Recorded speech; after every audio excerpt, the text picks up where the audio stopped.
I know you guys probably going to disagree with me, but I take Russ side. I think he's fine, and I really look at the numbers. When he threw out numbers, this is a guy averaging close to 20 points a game, 8 rebounds, 8 assists, playing 36 minutes a night in his 14th season. So those numbers, I put those numbers up against anybody. But the problem lies with Russ is late game situations that gets magnified. His decision making, the turnovers late in games and not getting the ball to the right people and not making the right play. Some bad three-point shooting. It's not so much – Russ has never been a great three-point shooter, but he takes bad threes in bad situations. So those two things have got to be something that he has to look himself in the mirror with and understand that that's not winning basketball, especially for the Lakers when you have a LeBron James and Anthony Davis on the floor. When they get healthy, you can get better shots and make better decisions. And I think he'll be fine. I think his energy, his effort's there.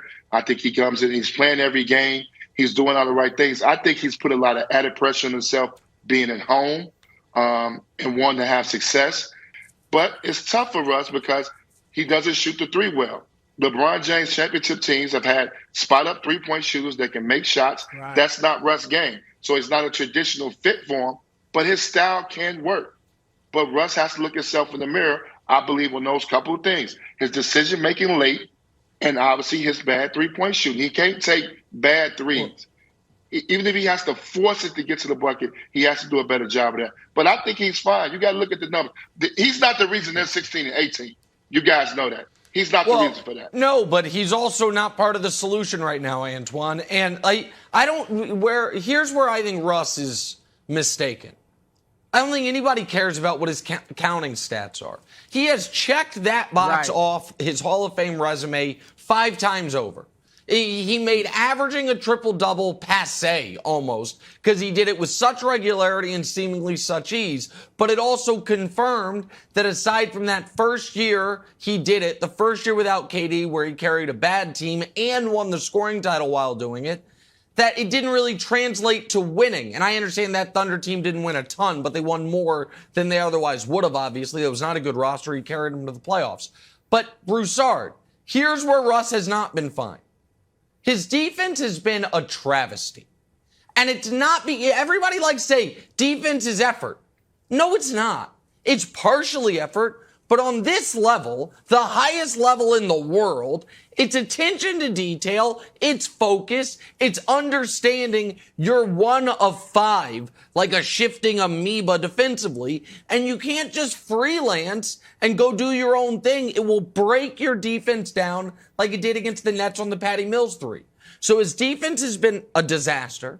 His efficiency has been bad.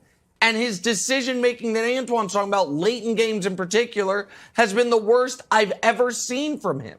So Broussard, I didn't expect Russ to all of a sudden magically become a good three-point shooter by joining the Lakers. We knew that was going to be a negative. But I think what a lot of people thought is, but because he's on what should be a good team, he'll pay more attention on defense. He'll be more cautious with the ball. He hasn't done those things. That's where this is a killer for the Lakers, Broussard. All right, here's what I'll say about Russ. And you said, Nick, he's not part of the solution. Well, he may have to be. I mean, because you know how difficult it will be to trade Russ if they want to go that route. Outside of John Wall, which they've already been traded for each other, I don't know what deal is out there for Russ. All right, so you may have to figure out how to do it with him. And I'm not mad at what Twan said, because what I got from Russ's comments is that the Lakers have not sat down with him and made it clear to him what they are looking for from him. All right, I think they've spoken in generalities. Now, maybe they've done it, but it doesn't seem that they've really specifically told him what his role should be. They've said, let's play fast. Russ, we want you to be you. We want you to do what you've always done. Hit the open man. Like, the generalities. They need to sit down with Russell Westbrook and give him specifically what they are looking for from him. All right, we want you to play with high energy. We want you to hustle, grab rebounds, make hustle plays, get loose balls. We want you cutting, moving off the ball, moving without the ball, finishing in the lane, screening, And he's become actually a pretty good corner three-point shooter. So we want you hitting corner threes. Of course, pushing it in transition when you can. But give him his specific role. Because one thing I got to say about Russ, he has shown a willingness to do what you ask of him. When he went to Houston, he was willing to play off the ball and let James Harden do his thing. Even now, he's got two major weaknesses. He can't shoot jump shots, all right, and he's decision-making at the end of games. Well, 48% of his shots this year are in the paint, 5 feet or less. All right, that shows, all right, I'm willing to do that and not shoot as many jumpers. And now decision-making, you can take that away from me because LeBron's going to be our late-game decision-maker. So sit down, explain to him what needs to be done. And that's one of your best chances of making this work. Because right now with him like, I'm just going to be me. They've been saying be me, and that's not going to cut it. Yeah, but Broussard, what you just outlined doesn't feel like Russ.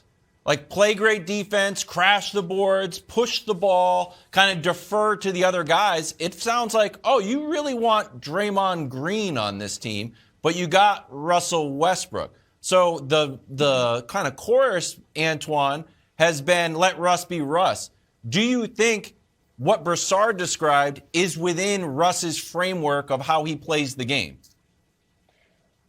Let me say this, and Chris, I do agree with you, and I'm just going to give you a little example of how I when I joined the Heat. I was a 20-10 guy, putting up numbers, and obviously more individual type of guy. And when I got to the Miami Heat, Pat Riley set me down and told me, listen, you're not going to get any shots in the first unit. We're going to Shaq and D-Wade. I'm going to sub you out early. I'm going to play you with the second unit, and I'm going to run plays for you. And that's how you're going to be able to get your offense on. And that was it. We're going to need you to learn how to play team defense. You got 2 great centers. Funnel these guys into the big men. You're going to have to guard smaller guys. He gave me my role. So I do believe what you're saying, Chris, is correct. But this goes back, you guys, I told you this earlier. Frank Vogel's my guy. He's my friend. But it comes from the coaching. You have to coach these guys hard. You got to be willing in film sessions, talk to guys who are going to be future Hall of Famers. You have to tell them their role. This is a championship team. The only way this works, if these guys have to sacrifice from within individually, and then you have to be coach them hard. You have to hold them accountable in film sessions and make sure that they do the right thing to help the team win. Granted, the Lakers have been hurt. Too many guys in and out the lineup. But this is a fixable problem. They're only 2 games under 500. It's not Russ's fault that they're 16-18. He is part of some of the problem for some late game decisions early in the season. But when they get healthy, I still would not want to play the Los Angeles Lakers, especially the way LeBron James is looking. If he's able to stay healthy and play at the level he's playing at right now, they're going to be a tough out for anybody. Thanks for watching. Subscribe here to get the latest from the show. Also, be sure to check out more of the best clips from First Things First, or go watch a few segments from our other shows on FS1.